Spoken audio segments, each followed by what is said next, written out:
Let's start with vulnerability management. What is it?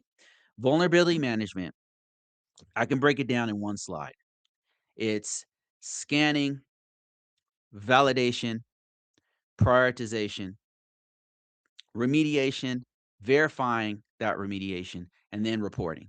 That's what vulnerability management is in a nutshell. There's other things that go with that. There's different tools you need to use to do the scanning. You need to know how to make sure those tools work effectively and things like that. And I'll talk briefly about those things, but I just wanted to give you a bird's eye view of cybersecurity and then dig into vulnerability management and then into GRC stuff. So let's get started here. So scanning. We're going to take each one of these and briefly explain each one. What goes into scanning? So scanning, you're going to use tools like Tenable, OpenVAS, Qualys. Help me out here. You guys know Rapid7, Nexpose. Those are some of the top ones, but there's literally hundreds and thousands of top scanning tools that cover everything, not just infrastructure that will scan your network, but there's ones that scan only cloud environments. There's ones that do both. There's ones that do containers. There's scanners that do code, web apps. There's all types of scanners, and they've mentioned a few here that are more popular. But in the scanning process, like as a vulnerability management or vulnerability analysis person, you are setting up scanning in your environment and making sure that everything that you're scanning is within scope, within your boundary, right? So you don't want to. There might be hundreds of thousands of systems in your network, like for your organization, but you're only scanning one piece, right? So normally you're scanning one piece of the organization's one piece of the one system, right? Or one group of systems or one group of IPs, right? You're not scanning necessarily every single thing because there's not scanners that can do that. Normally they'll slice it, especially large organizations, they'll slice it into parts and they'll say, okay, you vulnerability manager, you scan this piece right here. Here's your scope. As a when you're setting up the scanning, that's what you're doing. You're saying, okay, here's my scope, and then you're establishing a baseline. Once you say, okay, here's the area we're going to scan. You're going to set up the baseline, meaning we know we have 1,132 systems, and they're all Windows 2022 systems, or they're all Red Hat 9, so whatever it is, and we know. So if something else comes in, because we have a baseline, we know that this is what we have after we scan. Something else comes. There's a Mac system. Why is this? You're going to say, why is there a Mac system here? Because you've established a baseline. You now have an idea of what your system should look like, what your network or your major system should look like. And that's the same thing with if you have containers. We know we use Kubernetes. We know we should have this many environments for our containers, this type of container. If something is off because the baseline's off, you're gonna know, okay, like what's going on with this is weird, right? So one of the first things you're gonna do scanning is to establish a baseline after you've done your scanning. So there's some tools that are more popular, and this is just the tip of the iceberg. It's not even a fraction of what is out there. I mean, so many. There's open source ones. There's, like I said, there's cloud. There's hundreds of thousands of different tools that are used to do this, right? And this doesn't even include pen testing tools. There's all kinds of those. The top ones that you'll see used over and over again are named or Qualys, Tenable, and OpenVAS, and that's not the case. The next thing we want to do is validate. We know what our baseline is. We know that we are scanning this area right here. Now we got to validate. How do we do that? We do this by running the appropriate type of scan. So let's say in our case, we have to have credentialed scans. And there's a distinction between a credential scan and a non-credential scan, or a authenticated scan or versus a non-authenticated scan. One is looking at the system from the inside. It's literally logging into the system, looking at everything on it, including the application, what type of operating system, version, baseline is in there. It's not just looking at IPs, it's looking at what is on this operating system. And are those applications up to date? It's way more thorough. When we're validating our scans, we're making sure that we are in a line with the service level agreement, whatever that is. That just means the organization has a requirement to scan, make sure we do the whole operating system on all these 132 systems. We want to make sure that we're looking at all the containers within this environment. We want to make sure that we do a external scan as well. Like whatever it is, we're going to make sure that we validate that we are doing what we're supposed to do. And credential scan is usually one of those things, meaning the scanner itself will log into that system, pull all that data, and analyze it, and then give you a report. Another thing is we've got to make sure that our plugins are up to date. The system, the signatures of the actual scanner is up to date, because if you these things get updated pretty often. So if it's out of date, it might be seeing something from months and months ago that is no longer valid.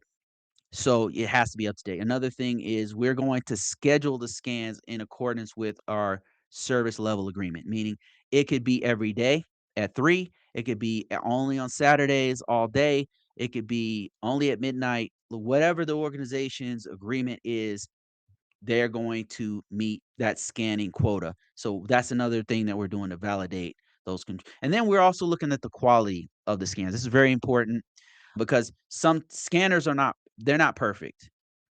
Sometimes the data is off, and we got to make sure that if it's off, why? We've got to figure out like what's going on. Sometimes we got to reach back to the actual vendor who created that scanner and say, "Hey, this is this normal? What's going on with this behavior of this scanner? And we're getting this. We don't know why this is happening. Why does it look like this? We know that this is good, but it's saying that this is bad." So we've got to validate the quality and accuracy of the scan, and we're doing that by looking at what's the age of the vulnerabilities. Is it picking up known vulnerabilities such as end of life systems we know is there, but it's not picking those up for some reason? We're looking at those types of things. All right, let's keep going here. Prioritization. So for prioritization, one of the tools that come with prioritization is the scanner itself will have some type of it'll have normally scanners have their own internal method of figuring out what's the impact level of a scan. And another thing that we have is something called CVSS scores, which I can very quickly explain what those are, but it's used for initial an idea of what is going on with given weakness. Let me just go through here and show you guys real quick and we've got some more stuff here coming. I wanted to show you guys, first of all, a CVE. So a CVE is a common vulnerability exposure. It's just a weakness. It's another word for it's a weakness that comes from Microsoft or from Cisco or from name your favorite application. And that is published to so all the world sees, hey, Microsoft Outlook has this vulnerability. We're working on it. It'll be fixed on this date. Here's the patch to fix it. Here's what's going wrong. Here's how it can be exploited. It's just a breakdown of what's going on. Now, in addition to that, you have something called CVSS score. So let me show you what that is. CVSS score, and this goes into greater detail about CVEs. We don't need to go to that right now. We're going to keep, okay, here it is right here. CVSS score is a common vulnerability scoring system, and it just breaks down and it gives an estimate of vulnerability, what is the vulnerability impact to your organization. And it's pretty in the weeds, but what you need to know here is that is a informationals which have no impact all the way to criticals which have the most impact. It's rated by 0 to 10. And 0 meaning, hey, you should know that this application was updated last week, that you should know things that don't really have an impact. Like you should know that this system is moving towards in the future going to move towards Python. It doesn't there's no exploit. They're just giving you extra information. It's not exploitable. All the way to 10, which is all somebody has to do is do a few keystrokes and then they can own the whole box. They can delete admin rights from typing in a few keystrokes. That's a 10. That's you can hijack this vulnerability allows you to hijack the admin rights and then you can do whatever you want, right? Those vulnerabilities exist. So that's the CVSS score in a nutshell. what you need to know is that they are used for vulnerability analysis, but they're not the end all be all of a vulnerability when you're going through vulnerability analysis. That's the important piece that I want you to know is that it's the start of figuring out how to prioritize. But the main thing is to look at the context of the organization. That just means what kinds of systems do we have? That's why it's really important we know the baseline. Because number one, is this one of our systems? Is this our system or not? Is this a real vulnerability? We've got to double check to make sure before we go forward with to talk to the system team who's going to go ahead and fix it, or before we fix it or whatever. We've got to validate that. We got to make sure, okay, is this one of our systems? What's the priority of this system, of this vulnerability? We've got to say, okay, is it, if it's a critical, is it really a critical? And we're going to address this one first before we do a moderate. So that's what we're trying to figure out with prioritization. And we use CVSS scores to give us an initial view of that. But then we have to use the context of the organization to really figure out what's the risk to our organization. Now, once we know the risk of the priority of that particular weakness, we can now remediate. And we're going to ask certain questions before we go to the system team or before we ourselves fix this system. We need to know, is the scan accurate? Right now, we should have figured that out when we actually scanned it and did the prioritization. Is it an actual finding? Because sometimes we'll get a report from the scanner and it'll say it's a medium or high or something. And it's not a finding for us. Is it our finding? Is this our system? Like, is sometimes it'll find something on a system that is a critical for sure, but it's not even your system. So in those cases, we say, okay, we're going to remove this from our organization. We're going to notify the people who, if we can find them, who it belongs to, and tell them, hey, here's what we found. You might want to take care of that. But we've got to stay within the scope of our system. Another thing, is it a false positive? When you take a deeper look, and usually you need the system team or somebody who's a subject matter expert on that to say, okay, I see what you're saying here, but we're looking at it. We have admin rights. We're going to log into the system. We can see here that it's the appropriate. It's not an end of life system. This is updated. It's been updated. Here's the real number. I don't know what your scanner's seeing, but we have evidence that it's actually not a vulnerability. Another thing, is there a risk? And if so, how much? That's another thing we need to figure out. When we go forward to the system team, or if we're going to actually fix this, we need to know, what is the real level of risk? And to give you an example of that is, had a system where we had a Internet Explorer, right? Like the old Internet Explorer. It was infamous for just having all kinds of horrible vulnerabilities. And vulnerabilities where they could take over your whole box just for you having this one browser that's out of date. We had it in one of our environments, and it didn't have any access to the internet. Nobody could touch that browser because you couldn't even touch our network, our system on that network. You could not. Nobody could touch it. The only reason we used Internet Explorer was to read PDFs.